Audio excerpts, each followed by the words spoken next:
What's up, Totem Pole Nation, and welcome to Lambo and Matt's World of Sports. Today we are getting into what the hell happened last night. I mean, Pat Mahomes obviously very displeased with the refs. Andy Reid a little displeased with the refs. We'll give our opinions on it. We'll dive into the game, all that.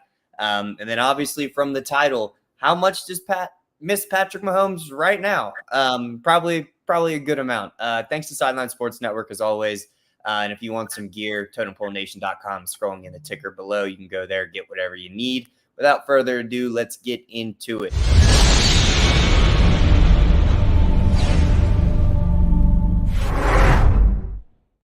Well, not only Patrick Mahomes was his temper, and I get it, was in the heat of the moment, but that man, Kadarius Toney, was definitely lined up off sides.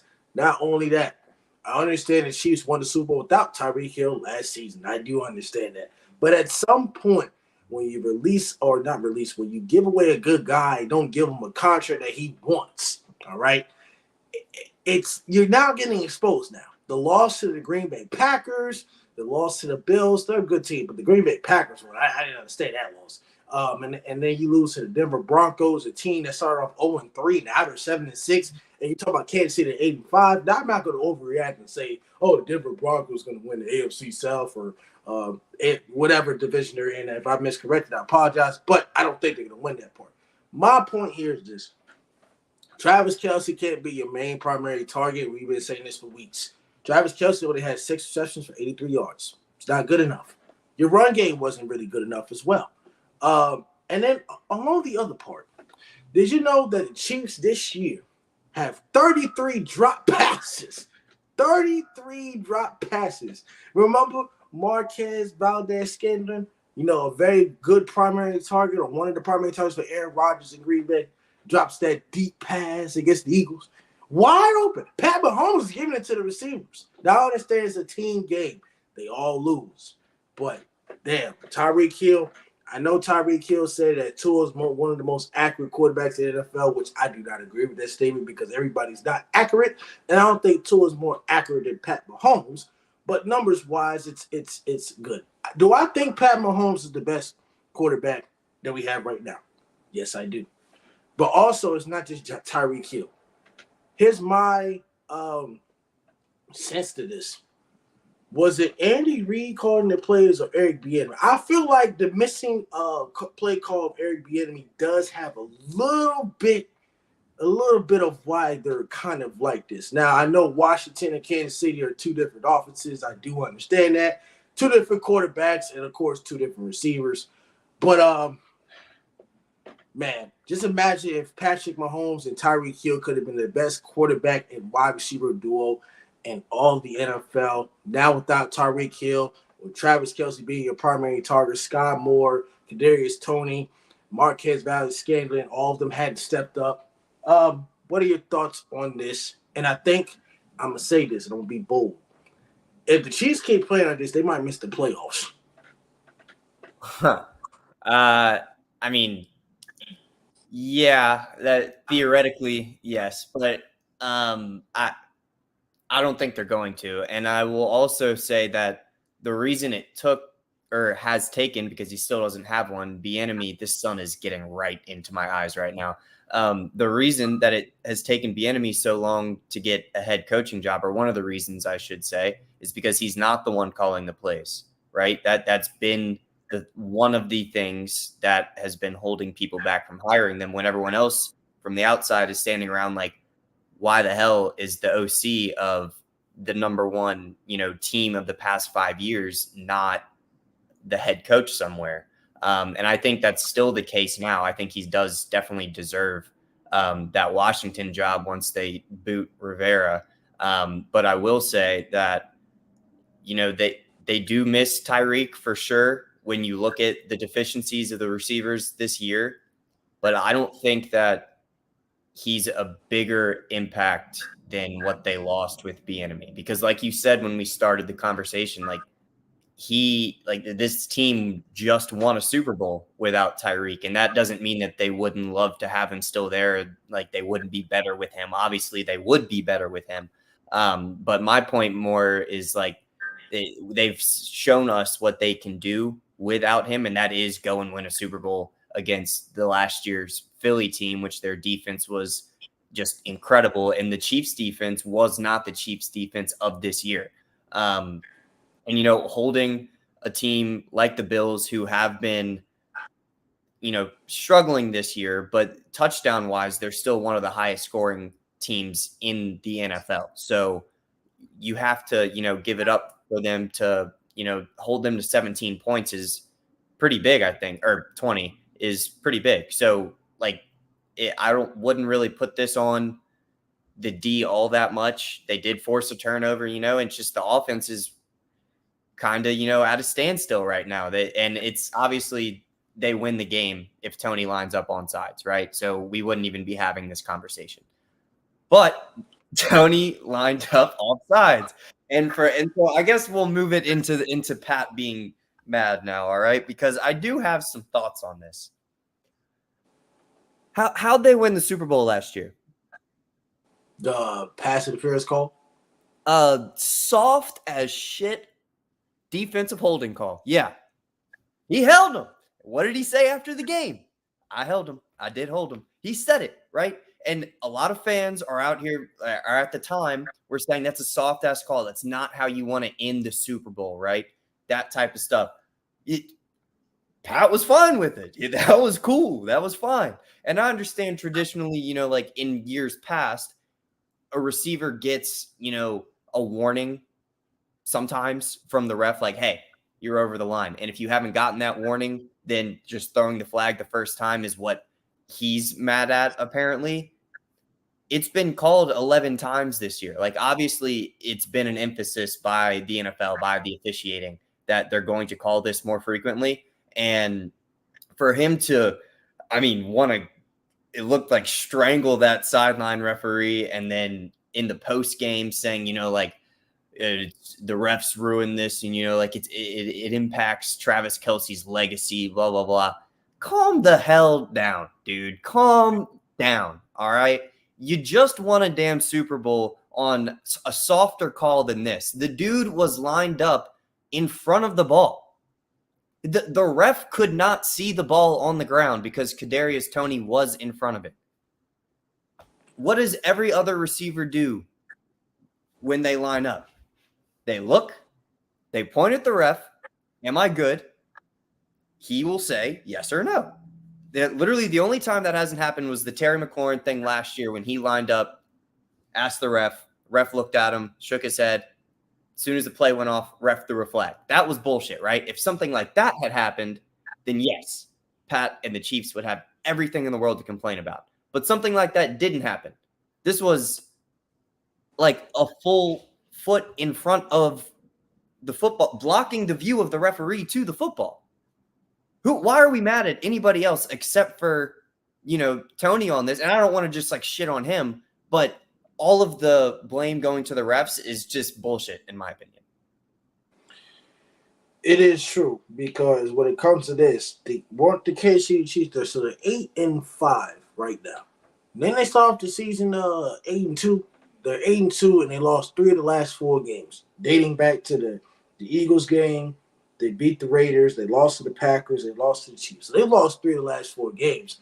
Not all because of the ref, because your wide receivers, your lack of a run game. Your defense can't do everything and save you. Now, this defense is great, but it can't do everything to save you. They don't have enough tight end depth. It can't be just Travis Kelce. I don't think their tight end depth is much strong enough, because if it was, then Gray is okay. Noah Gray is okay. Who's their third tight end they use? They use somebody else besides the 81. I don't know what his name is, but his number is 81. Yeah, but to my point, it's like, okay, Travis Kelce is your primary receiver, and defenses now, and especially they play the Patriots, I'm more confident beating them Chiefs now, just because all y'all gonna do is target Travis Kelce. Bill Belichick gonna shut that out. You better go to somebody else. You better hope Kadarius Toney have a better game against the Patriots defense that, doesn't score on offense very well. I understand that. We'll probably get to that sometime this week.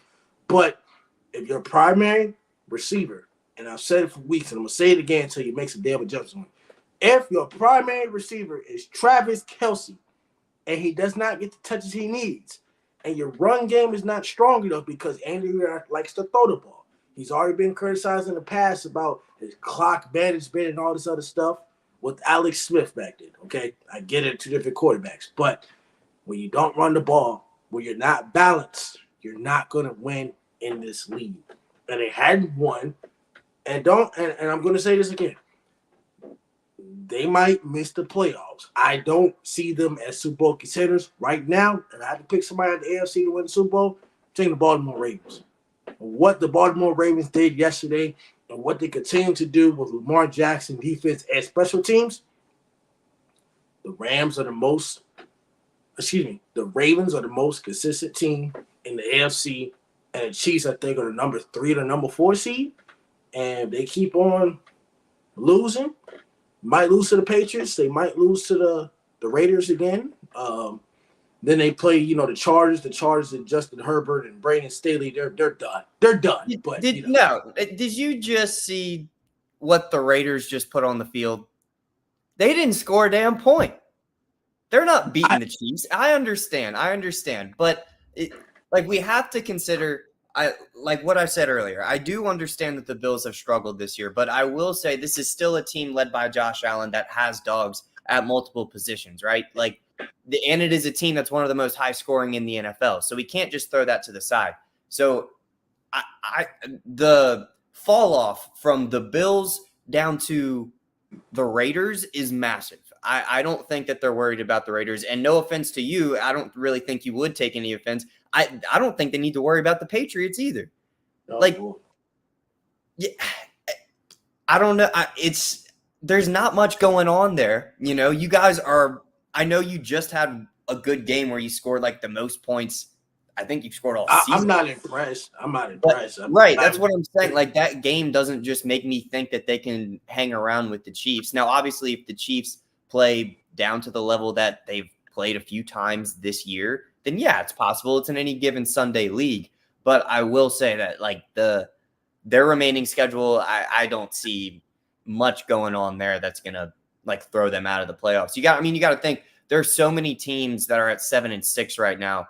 As long as they stay one game above the rush, that big group behind them, you just got to stay one game ahead of it, and you're locked in the top 4 seats. And I do understand that they've never played a playoff game in the Patrick Mahomes era outside of Kansas City. I do know that, right? That is a factor. But do I think, obviously the 12th man is a huge thing at every, playoff game. It's a massive advantage. That's why you fight for home field. If it didn't matter, no one would really care. But it does matter. But I will also say, do we think that they lose those games if they're away? I don't know. I think, maybe the tight one with the Bills maybe goes the other direction. But I don't know if it really changes the outcome of the past 5 years. We'll see. If your wide receivers drop about 50, they might drop about 50. Well, and another thing, another thing too, I agree at this point, a 32-year-old tight end probably shouldn't be your number one receiver, but he's not having the same years that he's had in a couple years in the past, but he is still going, he's most likely going to get over 1,000 yards this year, which is going to be another season added on to his long list of 1,000-yard seasons. He's going to have a decent amount of touchdowns. And I again agree that he shouldn't be the number one, but we're in week 14 now. So what are you going to do? Pick up a free, there's no free agent out there that's going to be an improvement over what you have on the roster. And do you want to give more targets to Rashee Rice, Sky Moore, Kadarius Toney, or MVS, or would you rather continue to feed the guy who's gotten multiple 1,000-yard seasons, regardless of his age, regardless of the attention that he garners each and every week, being the best tight end in the league? I again agree, 32-year-old tight end probably shouldn't be your number one guy, but in their current scenario, he has to be the number one guy. There's no one else that you can really put that weight on. With the injury he had, he missed the first game due to injury. He might end up like Gronk. He might if he's not healthy. I think that I'm not saying everybody's banged up, But with tight end being that big and not moving the same as he once was, the same thing with Gronk having a lot of injuries. I think that injury that he had earlier in the season that he missed that first game, I think it still bothers him just a little bit because all the pressure that you're putting on yourselves. But I mean, you're right. I don't know who they're going to get, but they're at a point where even if they can't get anybody, it's the NFL. You got to make a damn adjustment. We're getting tired of seeing this. You know, we can't. We're just getting tired of it. And Pat Yeah, Mahomes, but like we can't act like an 83-yard day is a bad day. Like if you no. he's already at 900 yards this year, right? So like he could be 1,000 yards next week. I'm not saying it was a bad game. I'm just saying, my point in this, if he doesn't get his 100-yard games, you know what I'm saying, get his 100-yard receiving games, I'm not saying 83 yards is a bad game, but when he only has 83, let's say defense makes an adjustment off that and nobody else scores, then what the fuck you gonna do about it? No run game? Nothing. So they hadn't proved to me that it can make any adjustment without Tyreek Hill for a year and a half so far, besides winning the Super Bowl. We'll see how they finish off the season. But this loss, I understand they have a very better offense than the Patriots, obviously, but Bill Belichick saying, well, that they can't get Travis Kelce the ball, then we confident defensively. Now, offensively, we suck. But that's it. That's it for Lambo and Matt's World Sports. Obviously, Patrick Mahomes, we feel your pain. You miss Tyreek Hill so much. That's why I said he's a great influence of what he's doing to Miami Dolphins. He might win MVP wide receiver. We'll see how that goes. But next episode, we'll talk about the New Year's 6 bowl games. Now, there's 6 of them. We're going to get to 3 of them as of right now. All right? Our next episode, Ole Miss versus Penn State. FSU versus Georgia. How good would that matchup be despite no Jordan Travis and, you know, both teams being angry for not getting into the top 4, but next year it'd be top 12. And then also Missouri and Ohio State. The transfer quarterback of Kyle McCoy. I don't understand that. Ryan Day didn't commit to him long term. He was okay, but Ryan Day says Kyle McCoy ain't that good to beat Michigan. So we will tell you our thoughts on the next episode. So goodbye, adios, take care of yourselves. Peace.